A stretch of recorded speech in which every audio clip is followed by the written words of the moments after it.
adjectives, where it says garment, think of any kind of merchandise. Everything we buy has design in it. How many of you have taken interior design?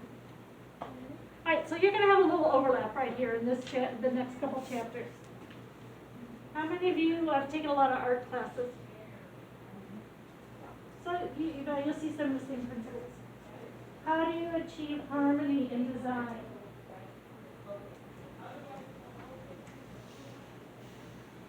We're going to talk about the 4 elements of a design.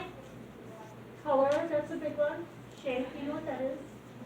Line, maybe a little more difficult there. And texture. We're going to talk about these principles.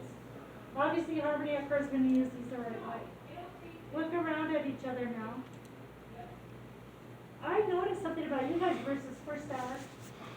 You guys definitely have more what I call color on than they did. I see several of you with color. How many of you don't like to wear color in clothes? Is black a color? No. Is white a color? No. Is gray a color? No. What are those instead? Neutrals. Very good. Why you want to use design in any kind of merchandise you're in charge of designing, producing. So it sets it apart from everybody else. You want people to see your design, your merchandise, and know it's yours. Like Chanel, what is always on every one of their designs? The interlocking seat. You see that and you know Chanel. That's part of the design. Any of you familiar with the brand Burberry? Their fabric is always what? It's always some kind of plaid, always. Their design aesthetic sets it apart from everybody else. You guys recognize brands. I know a lot of you recognize a brand by the design. You don't have to see even a logo, you know what brand that is. Obviously the design can influence whether the item sells or not. If it's a poor design, it doesn't sell, and you either have to just write it off as a loss, or you have to redesign, or you have to mark the price way down. Even with cars, sometimes they launch new car models and they totally fail because the design isn't right. So they have to redo it, or they just scrap the whole idea of the car and start over, which is very, very expensive. So design, whether each of us have our own aesthetic, what we like versus what anybody else likes. And if you get enough people liking your design, then you're more successful. Some of us probably like things that others don't like, and we do that on purpose. Like honestly, you've noticed how I've dressed these last 6 weeks. Do most of your teachers dress this way? No. And I wear kind of crazy clothes sometimes because I don't care. I like things that are different. And of course, design shows you the change of the season. And we're right upon it now. Look at what you're all wearing. I can't really see Allie, what she has on. Wow, look at Francesca short sleeves. Anybody else have short sleeves? Yeah, you have short sleeves on? I can't see it. Okay. Yeah, already. Oh, there's some short sleeves over there. Ella has short sleeves. Yeah. All of a sudden, maybe. Why do you guys wear long sleeves? Because it's cold. I've heard a rumor the school keeps it cold, so girls cover up more themselves. I've heard that might be partially true. Why it might be warmer in here is I've learned how to jimmy the system. Don't tell them though, because I hate being cold. Look at the colors most of you have on. Most of you. Are these summery colors? No, fall is coming. Fall, we're actually in fall now. Well, what's the weather like outside today and tomorrow? Hot. So maybe you want to wear summery clothes because it's hot, because of the temperature. Some of you are like, I don't care, I'm just wearing whatever.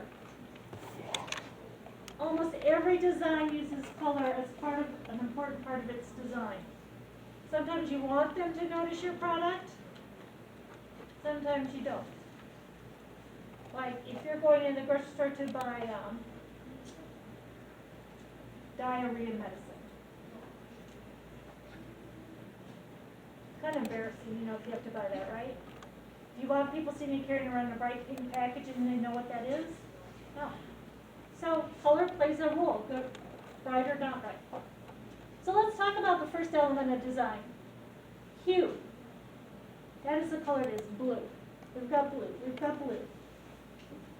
Oh, blue, blue. Any of you have, I can't see you either. Allison, do you have blue one? I can't remember, no. Not a lot of blue, I'm kind of surprised. Do I see gray quite a bit? There's some gray, there's some gray, there's some gray. Look at all the different colors. How many of you have what you would call a favorite color? Like my favorite color is green. What's the most common favorite color? Blue. Blue offends no one. Do any of you hate blue? Not a big fan. So all of you will wear a blue shirt if it was your style. Except maybe Ella, which I'm like that. I have a little LC blue because it's LC. How many of you would not ever wear an orange shirt? Like you just really do not like orange. One reason could be because orange is hard for people to wear. A lot of our complexions don't mesh well with orange. The value is if it's light or dark. Like Elise back here, her blue is very light. Jillian's blue is all mixed together in different hues or values. Here we've got the LC value. And what's the darkest blue called? Navy. Navy is almost considered a neutral because everything goes up in, oh, pencil. Did someone in your family go there or did you like pencil? What's yours or freezing? Intensity, brightness, or dullness? Like my shirt. Is it intensely yellow or is it dull? You think it's dull? It's not like super bright, but what makes my shirt brighter? The flowers, yeah. There are neutrals, a couple other ones that I think you should add in here is navy and taupe. Do you know what color taupe is? That kind of tan color? They don't have any hue. They don't have any intensity. Everything goes with them. Now, I personally would not wear all white because I don't know, I just feel like people look like a snowman or something. Plus, I'd probably get dirty right away. How many of you would wear navy with black? How many of you would not wear navy with black because you think like maybe you got mixed up and they're the same color? Yeah. I did that once years ago in one of my teaching jobs. I had two pairs of shoes that were the same, the black and navy. I got almost all the way through a day of school. One of my students came and said, Mrs. Langford, that was my name then, you realize your shoes are different colors. Kind of embarrassing, but you know, whatever. Okay, so, some of you have taken interior design. All of you basically know this. You want something to look bigger, make it white. Or you want it to be noticed, make it white. White attracts light and reflects it off. You notice after you've been in here just a couple days, you've probably all noticed that I have a lot of color in my room. Like it's everywhere, right? Because I think that attracts focus and attention. Any of you have Mr. Lima or Mrs. Amanda Titus downstairs? What's her room like, Abby? It's white. I mean, there's nothing, there's no color. And what do I not have to bring in light? I don't have any windows. So I was trying to get out of the like doom and gloom feeling. If you want something to look smaller, make it black. I'm not super fond of my yips, I'll say. So I always try to do two things to get away attention away. Wear a darker color and wear something over them. That's just me. Try maybe at your house you have this, is in your basement to paint your ceiling black. Good of your houses have black ceilings in the basement. Why are people painting their ceilings black in basements? What's black outside? The sky at night, right? And So a lot of people, if they're not doing anything fancy to their basement ceilings, they're painted black so it looks like the night sky. What if you painted your bedroom at home black? How many of you would make you feel sadder?